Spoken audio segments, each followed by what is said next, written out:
that you were elected Speaker. And may I, on behalf of all members, wish you therefore a very happy anniversary, and thanks to you, Mr. Speaker, for making the speakership great again. Mr. Speaker, this morning I had thank you, Mr. Speaker. I had meetings with ministerial colleagues and others in addition to my duties in this House. I shall have further such meetings later today. Andrew Jones.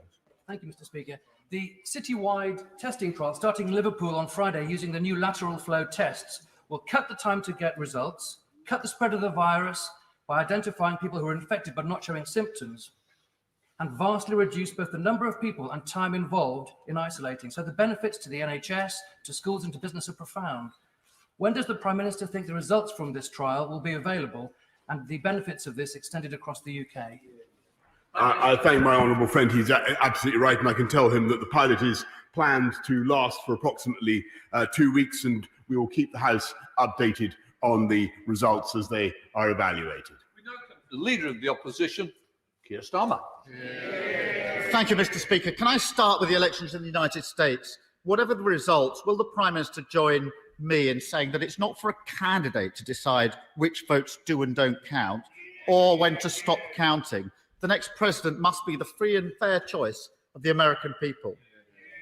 Can I also express my revulsion at the terrorist attacks in Nice and Vienna? I'm sure I speak for the whole House in saying our thoughts are with all of those affected. And of course, Mr. Speaker, can I join the congratulations on your one-year anniversary? Turning now, if I may, to COVID-19. On the 21st of September, when the government's scientific advisors indicated that a circuit break would bring the virus back under control, the number of people that day who tragically lost their lives to COVID-19 was 11. The Prime Minister ignored that advice. On Monday, 42 days later, the number of people who tragically lost their lives to COVID-19 was 397. That's a staggering 35-fold increase. Does the Prime Minister understand the human cost of his delay in acting? Well, Mr. Speaker, in answer to his opening question, of course, we don't comment as a UK government on the democratic processes of our friends and allies, and I don't think he would. I don't think, in all seriousness, he would expect otherwise. But, Mr. Speaker, turning to the point about COVID and the difficult decision that this House has to face tonight, I think I speak for many honourable members across this House when I say I don't think any government would want to impose these measures lightly, or any parliament would want to impose these measures lightly on the people of this country. And it was always right, Mr. Speaker, to pursue a local and a regional approach, as our scientific advisors said. And I'll tell you why, Mr. Speaker, because that approach, that regional approach, actually was showing signs of working and still is showing signs of working. It did get the R down, the transmission rate down lower than it would otherwise have been, Mr. Speaker. But we have to face the reality that, in common with many other countries in this part of the world, we are now facing a surge in that virus, which this House must now tackle with the measures we've outlined. They will expire, as honourable members know, on December the 2nd. I hope very much the members opposite will support them tonight. Mr. Speaker, I'm sure nobody wants a lockdown, but it is a question of timing. Had the decision been taken a few weeks ago to put in place a circuit break, it could have been done for 2 to 3 weeks and taken advantage of schools being closed over half term. Now the Prime Minister's proposed lockdown will be for at least 4 weeks. That means businesses will be closed for longer and in the critical run-up to Christmas. Does the Prime Minister understand the economic cost of his delay in acting? Mr. Speaker, and it's precisely because we understand the economic cost, and it's precisely because we understand the social, the psychological damage of lockdowns that it was right, Mr. Speaker, to go for the local and the regional solution that was supported by, and indeed supported by many members, indeed I think by the right honourable gentleman, as long as it was useful to him for a while. That was the right approach. But what I can tell him, Mr. Speaker, is that at the expiry of this period on December the 2nd, by then, as I said in answer to my honourable friend earlier on. We will be rolling out across this country new types of testing on a scale never seen before, beginning this week, as I've said, in Liverpool, enabling us to detect asymptomatic cases, Mr. Speaker. And that's crucial because 70% of the transmission is taking place, as the House knows, between people who have no symptoms. And that will enable us to find new ways on a mass scale to break the chains of transmission. I want to thank particularly the Labour leadership of Liverpool for their cooperation, a manner of cooperation that I commend to the benches opposite. Keir Starmer. Mr. Speaker, the Prime Minister's delay in acting is a huge failure of leadership, and it's no good saying that there was support for the tier system. As he well knows, I looked at the evidence and made a decision 3 weeks ago that the right thing was for a circuit break. And I don't buy the argument, I don't think anybody does, that the facts suddenly changed this weekend. The direction of travel and the number of infections, hospital admissions, and tragically deaths have been clear for weeks. But we are where we are. Millions of people across the country are really concerned about the restrictions that will come into force at midnight tonight. And I accept that we've all got a duty to pull together and try to make this lockdown work. So I just want to ask some basic and direct questions on behalf of those millions of people. First, will the lockdown end on the 2nd of December, come what may, or will it depend on the circumstances at the time? People need to know that. Well, Mr. Speaker, I'm grateful for the support that he's now offering, and I can answer him very simply. As the House knows, and as I informed him repeatedly on Monday, these measures, these autumn measures to combat the surge, will expire automatically, Mr. Speaker, on December the 2nd, and we will then, I hope very much, be able to get this country going again, to get businesses, to get shops open again in the run-up to Christmas. But that depends on us all doing our bit now to make sure that we get the R down. I've no doubt that we can, and that we'll be able to go forward from December the 2nd with a very, very different approach. But of course, it will be up to the House of Commons to decide thereafter what to do.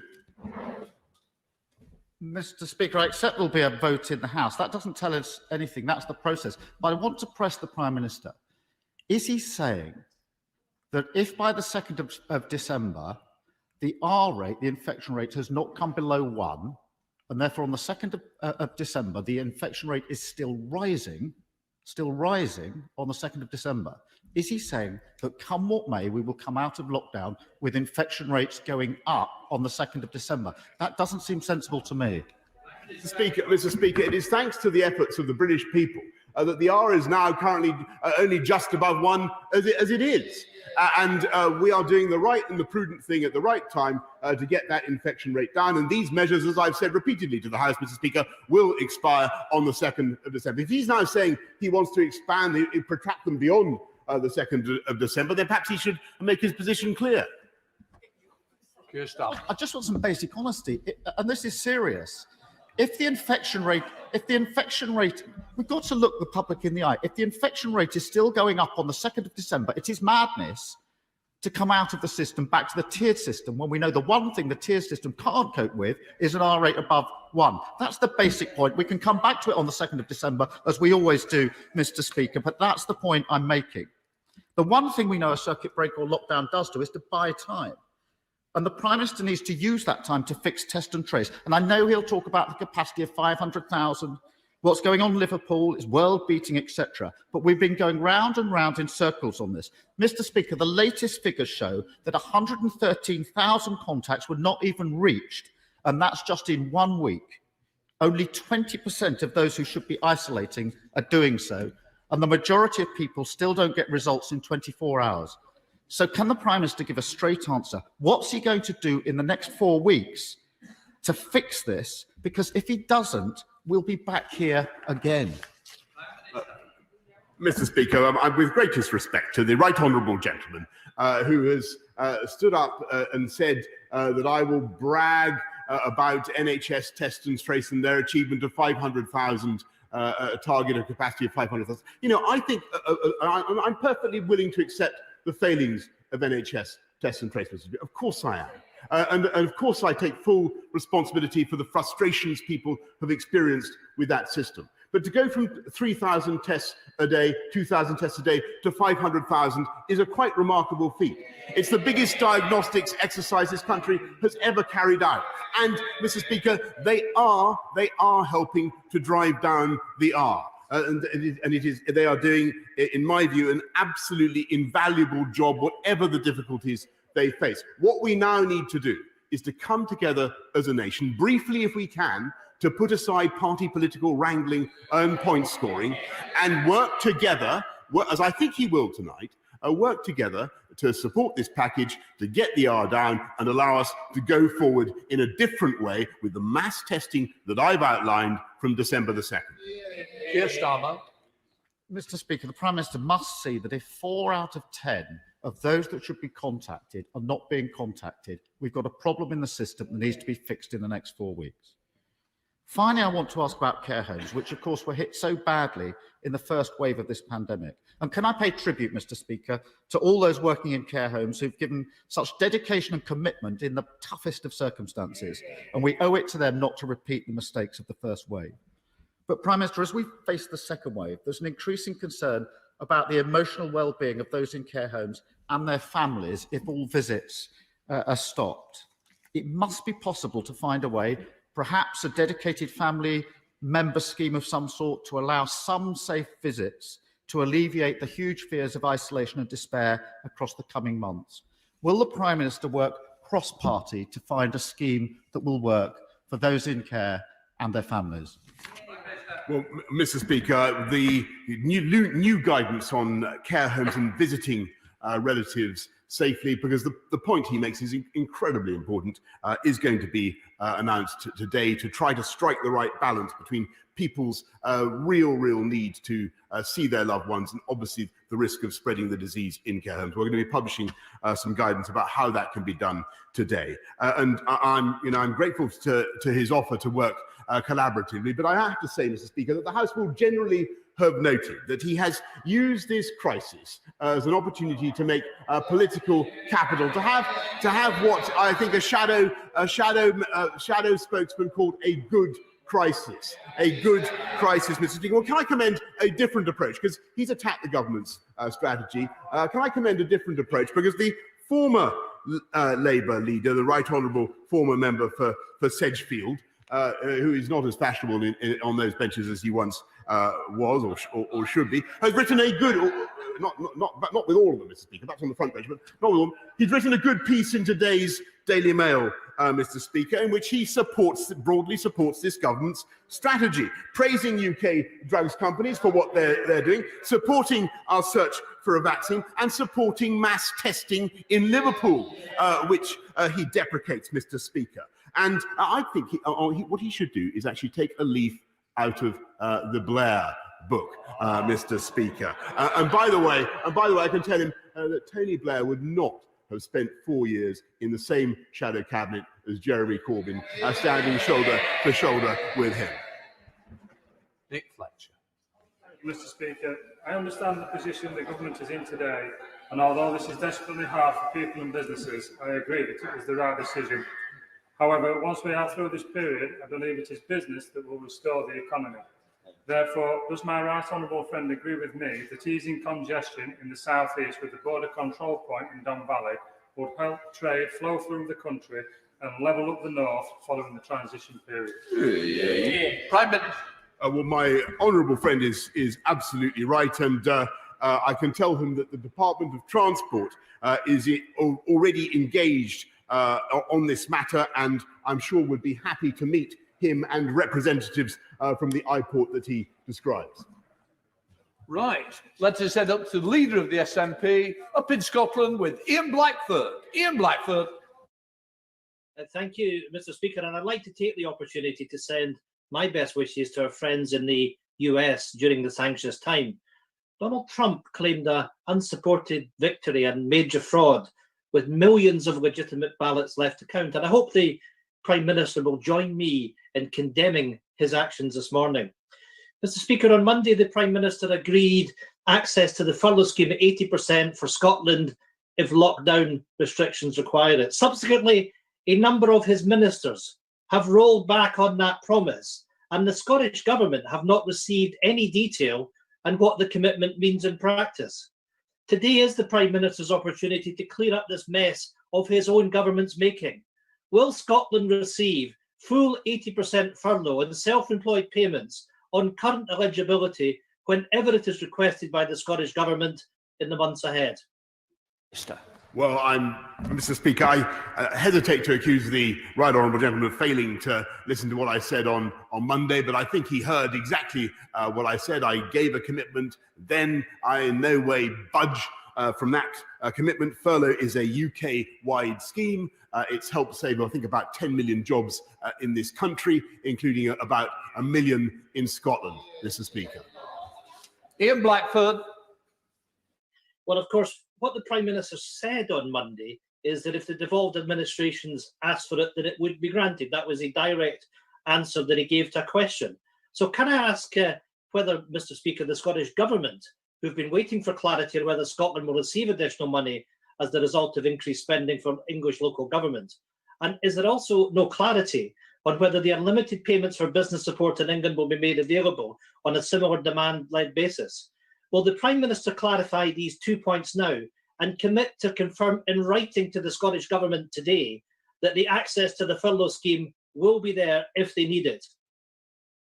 Minister. Mr. Speaker, I think perhaps the most efficient thing I can tell the right honourable gentleman is that my right honourable friend, the Chancellor, will be making a general statement, as you can imagine, Mr. Speaker, about all the support, all the provisions that we're making for this latest phase to tackle the autumn surge of coronavirus tomorrow.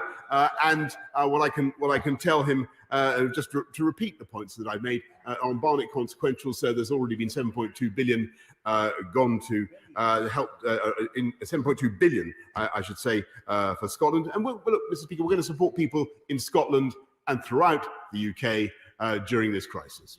Stuart Anderson. Thank you, Mr. Speaker.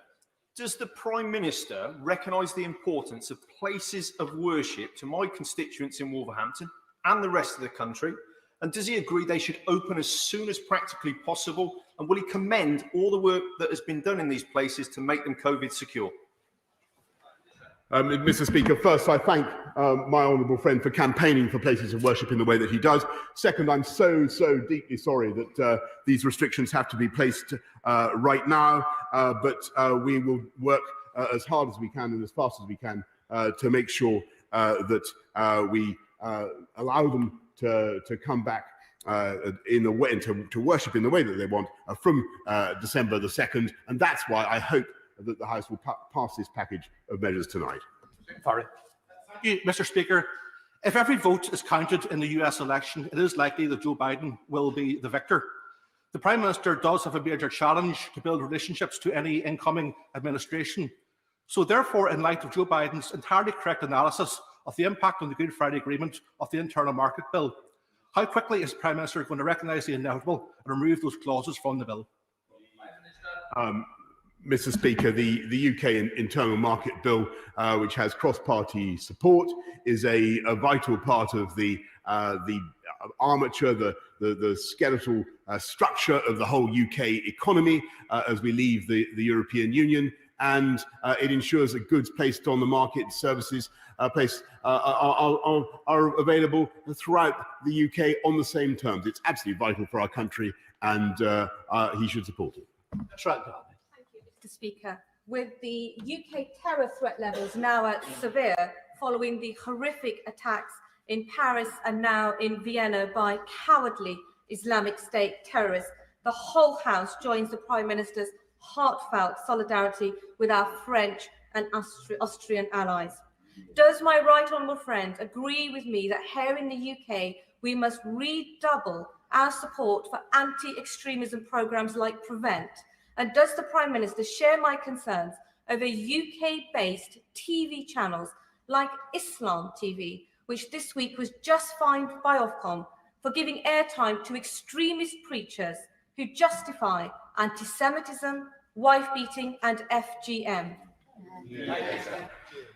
Yes, Mr. Speaker, my right honourable friend is absolutely right, and we stand shoulder to shoulder with France, as I've told President Macron, shoulder to shoulder with Austria, as I've told Chancellor Kurz, in our joint war against this abominable ideology, and together we will defeat it, Mr. Speaker. Gareth Thomas.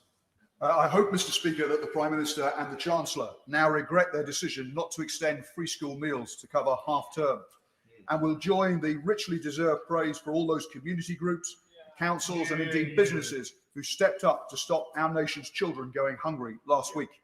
So will the Prime Minister now commit to do the right thing at Christmas and extend free school meals to cover that period too? Well, Mr. Speaker, yes, I do indeed congratulate all the voluntary organisations. I'm proud that have stepped on. I'm proud that this government has also helped to fund them to the tune of billions of pounds, not just the £9 billion increase in universal credit, but of course an extra billion, 1.1 billion going to help councils. Mr. Speaker, this government will ensure that no child goes hungry this Christmas, this winter, thanks to any inattention or inactivity by government. And never forget, Mr. Speaker, that it was the Conservative government that instituted free school meals for 5-, 6- and 7-year-olds after all the years Labour were in power. Palsy. Speaker, the Prime Minister will remember watching the new electric London taxi being made in my constituency, and he'll be pleased to hear that the companies this week started production of a van. But this year has been a tough one for the automotive sector, with manufacturing output at its lowest level for 25 years. It would benefit massively from the certainty of knowing that components and vehicles will be able to move free of tariffs between the UK and countries of the European Union from the new year. Can he provide good news about concluding a deal with the EU to the sector, its workers and their families? Well, Mr. Speaker, I do indeed believe that such a deal would be massively in the interests of our EU friends and partners as well as anybody else. But that is, of course, up to them. What I can tell him is that we are supporting green technology of all kinds, Mr. Speaker, and particularly hybrid and battery vehicles. And we've just put another £49 million into grants for exactly the kind of vehicles that he and I have inspected and driven together, so that this country can bounce back greener, Mr. Speaker. Chris Elmore. Thank you, Mr. Speaker. The government will be aware of the staggering increase in domestic abuse through the pandemic, with Refuge reporting a 50% increase in their use of their hotline. Meanwhile, the Employers' Initiative on Domestic Abuse, which its predecessor supports, warn of huge risks by home working to many people facing domestic abuse. Domestic abuse has no borders, so can the Prime Minister ensure that the UK government, before a second English lockdown begins, produces a well-resourced plan for addressing domestic abuse? And will he join me and South Wales Police and members from across this House in himself becoming a member of the Employers' Initiative on Domestic Abuse to send a clear signal that no one should have to live with violence in their homes? Mr. Speaker, he's entirely right in the sense that although the absolute numbers haven't gone up perhaps in the way that we'd feared, what we're unquestionably seeing is repeat victimization in domestic contexts. It is intolerable. As the House knows, we've set up helplines to tackle it. We're investing in refuges, in IDVAs and independent domestic violence advisors. It is absolutely crucial that we tackle the scourge of domestic abuse and that we also deal with the consequences, the mental health consequences for the victims. And that's why we're investing massively in mental health and mental health charities as well. Mr. Speaker, an independent study published recently suggests that the writing ability of Year 7 pupils is some 22 months behind expectations. And my right honourable friend will know that it is the life chances of the most disadvantaged that are hit hardest when schools close. These are the very children, quite rightly, that we have said are an absolute priority for this government. So can I ask my right honourable friend, the Prime Minister, for an assurance that first, we will do whatever it takes to make up for lost ground, and second, we will never again contemplate closing our schools? I thank my right honourable friend, and he's completely right about the paramount importance of keeping our schools open. But what I will also say to him is that out of this crisis has been born at least one, I think, potentially innovative idea that can really help exactly the types of kids, pupils that he's talking about. And that is one-on-one tutoring of the kind that we've been able to support with our catch-up premiums on our national tutoring program. And I want to see, as we go forward, as we come out of this pandemic, I want to see us keeping up with one-on-one tutoring, because I believe it can make a huge difference to the confidence of children and to their academic attainment. Sam Turner.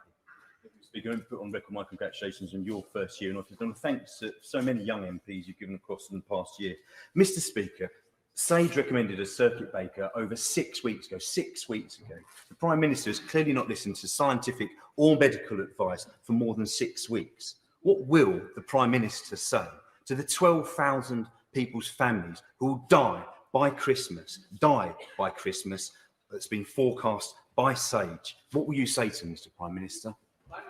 I listen to a huge range of scientific advice, and indeed there are eminent scientists and epidemiologists who say that you shouldn't do any kind of lockdowns, any kind of measures like this at all. And David Nabarro, who I esteem greatly, of the World Health Organization, for instance. But you have to take a balanced decision. You have to strike a judgment about when the right moment is. You have to balance the effect. He talks about the long-term effects on people's lives.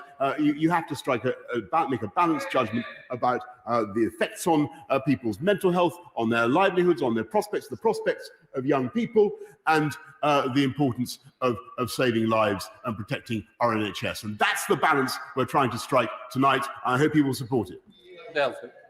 Thank you, Mr. Speaker. In a few short weeks, we end the transition period with the European Union. May I ask the Prime Minister to confirm that the transition team will endeavour to keep Dover clear from traffic gridlock, and that work will continue at pace on the proposed upgrade to the A2 between Whitfield and Dover's Eastern Docks? Well, Mr. Speaker, I thank my honourable friend and I congratulate her on her campaign for the people of Dover, and I can tell her that Highways England is now, I think thanks to her lobbying, developing plans to improve Brenley Corner Junction and access into Dover along the remaining single carriageway sections of the A2 from Lyddon, Mr. Speaker. Heading up to Scotland with Carol Monaghan. Carol Monaghan. Thank you, Mr. Speaker. I asked the Prime Minister on Monday whether furlough would be available to different nations and regions of the UK as and when required. His response, which he has repeated today, was furlough is a UK-wide scheme. Yes, we understand that. However, to the Honourable Member for Murray, he responded, if other parts of the UK decide to go into measures that require the furlough scheme, then of course it is available to them. Millions of people need clarification on this from the Prime Minister. Will 80% furlough be available to specific regions beyond the 2nd of December if they need to lock down because of rising infections? Prime Minister.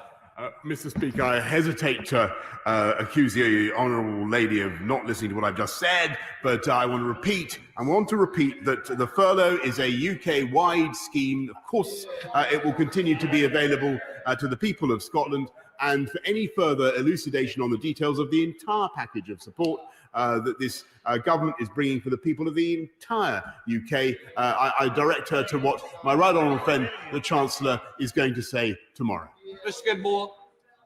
A potential vaccine for COVID provides us all with hope, Mr. Speaker. Hope that is thanks to investment in research and development.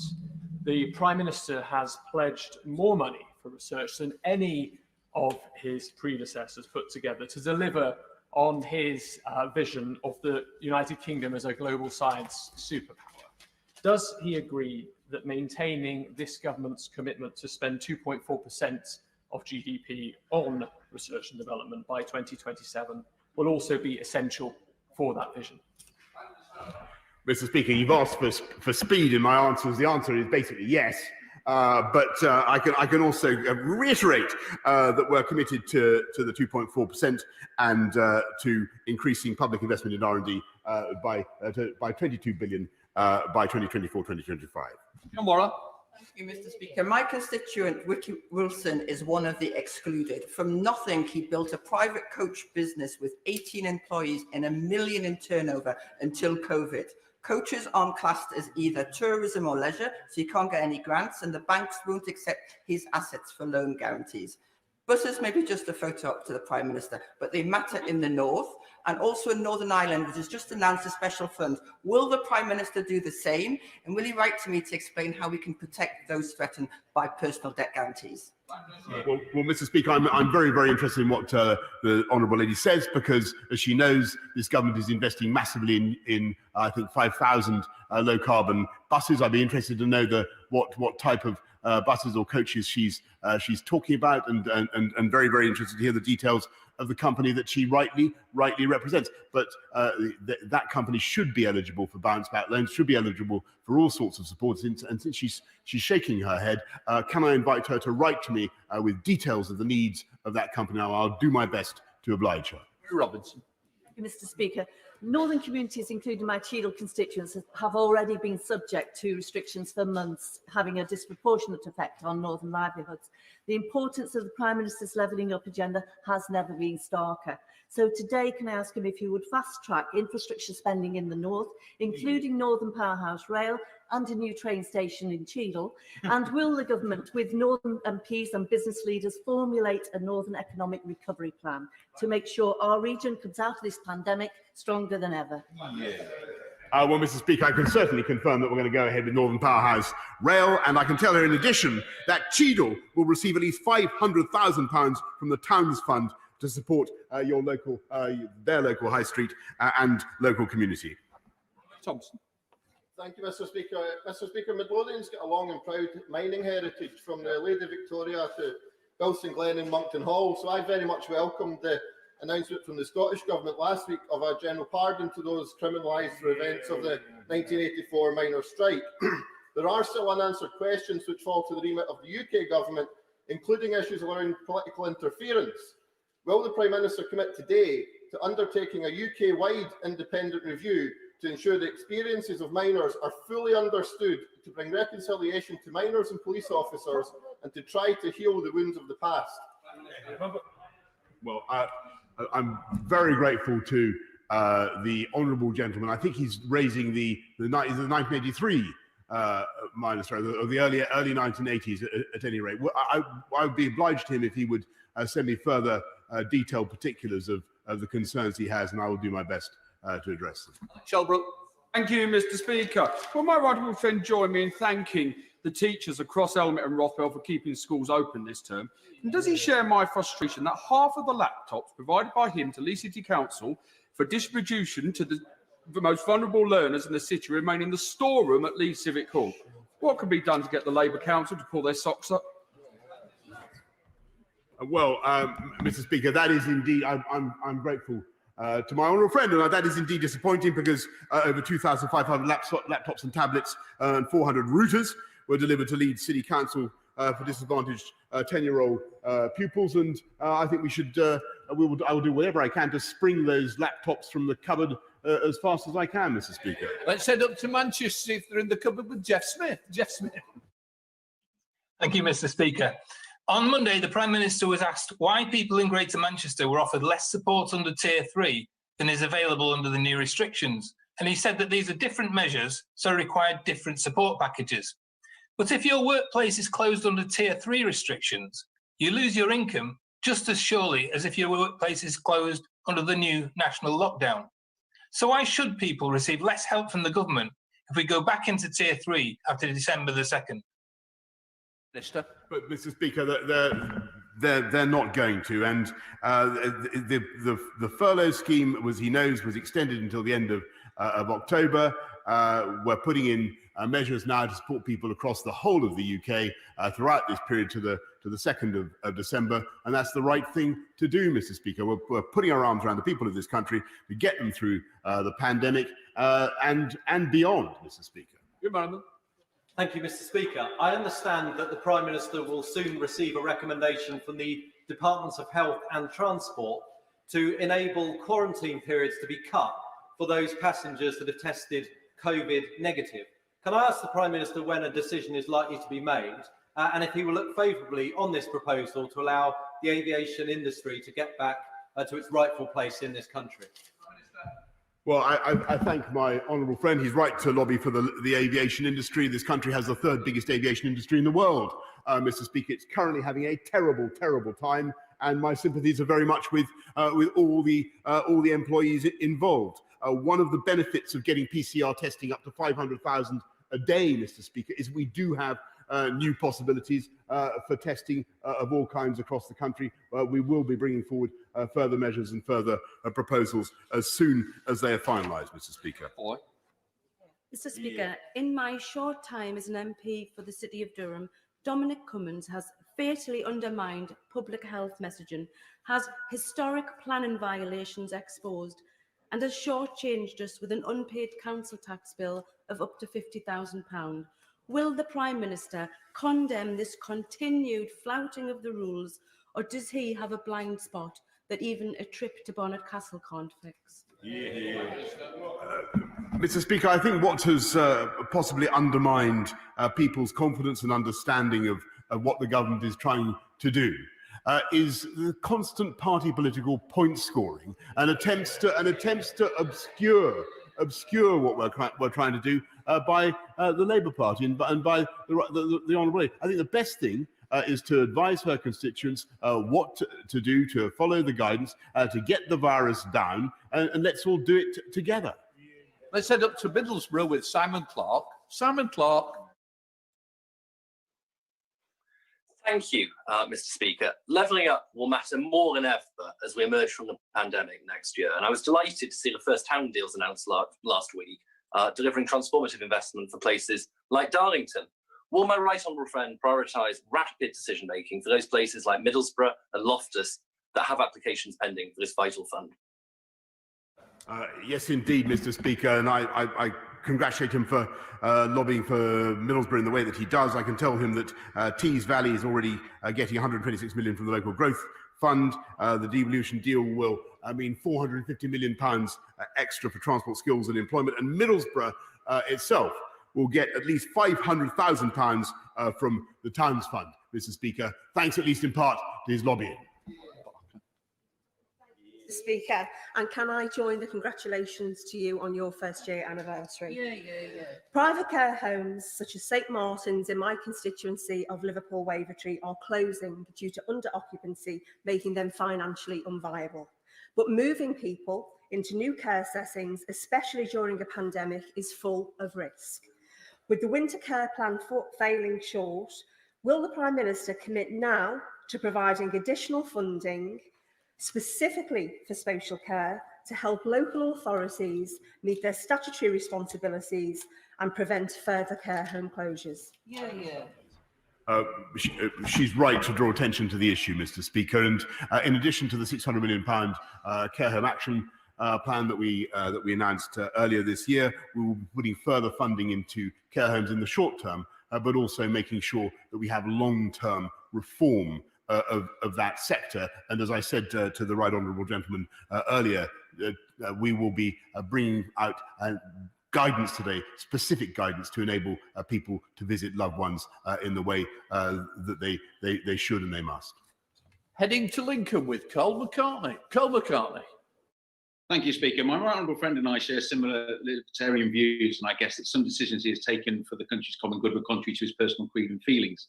While those of us with higher political morals than Captain Hindsight on the benches opposite have sought to do our collective best during recent times, what does my right honourable friend believe are the views regarding anti-Semitism following the recent EHRC report that the current leader of the opposition, a knight of the realm no less, holds now? Does my right honourable friend believe they are any different to those he displayed when serving the member for Islington North?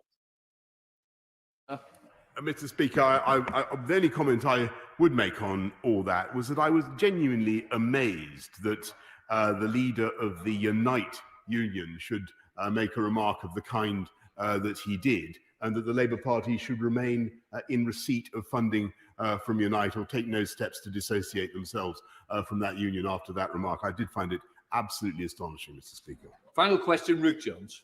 Thank you, Mr. Speaker, and happy anniversary.